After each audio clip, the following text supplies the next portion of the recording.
Sevir müəllim, biz burada danışırıq, baxırıq, biz hormon qəti qadağan olunub Avropa ölkələrində, Amerikada və Azərbaycanda. Hormon verilmir.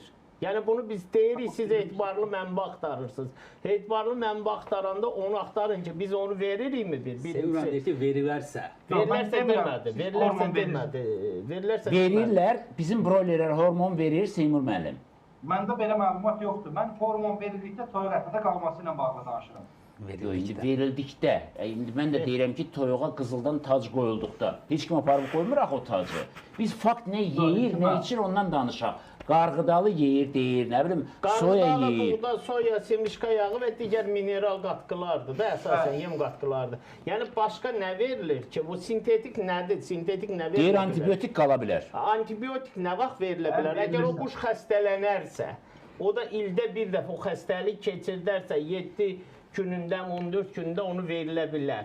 Amma o quş o sağlamlıq nöqteyi nəzərindən bizdə xəstələnəndə antibiotik qəbul etmirik. Biz eləyirik, amma deyir quşdan getmir. Quş da canlıdırsa da 7 günündə 14 gün onun bədənində qalır bu. 14 gün. 14 gün müddətində bu qalıq çıxır. Mövzunun əvvəlində də dedim, Elçin mənim sualına cavab verir. Bizim problemimiz bilirsən nədir Sevir müəllim? Mən tam səmimi deyim. Sevir müəllim, bizim problemimiz bilirsiniz nədir Elçin müəllim? Əsasən keçən dəfə də bizim bir biologiya elmləri doktoru, professorumuz var idi. Həm o cümlədən Zakir müəllim, hörmətli doktorumuz da bunu dedi və digər indi bu da etibarlı mənbə deyəndə yəqin ki, əlindəki olan saytlardan onu oxuyub və digər. Biz elmi araşdırma deyəndə nəyi nəzərdə tuturuq? Elmi araşdırmanı hansısa, kimi eləyib? Yəni Dünya Səhiyyə Təşkilatı eləyib, yaxud Amerika Dərman yaxud da beynəlxalq elmi indeksi olan, yaxud digər yerlərdə. Baxın, ilk dəfə pensilin kütləvi şəkildə harada istehsal olunur? Amerikada kənd təsərrüfatı laboratoriyasında. Göbələkdən alınıb Britaniyada ilk dəfə. Britaniyada 1928-1943-də də kütləvi orada istehsal. Yəni antibiotik deyəndə istənilən halda canlıdır da, quş da xəstələnə bilər də.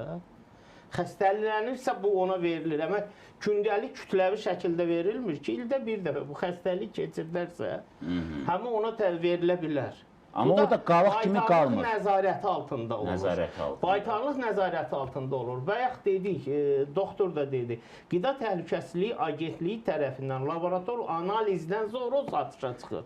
Zaten onda antibiotik qalığı varsa o satışa çıxa bilməz ki. Dərmanın yarılanma ömrü var. Yəni bir dərman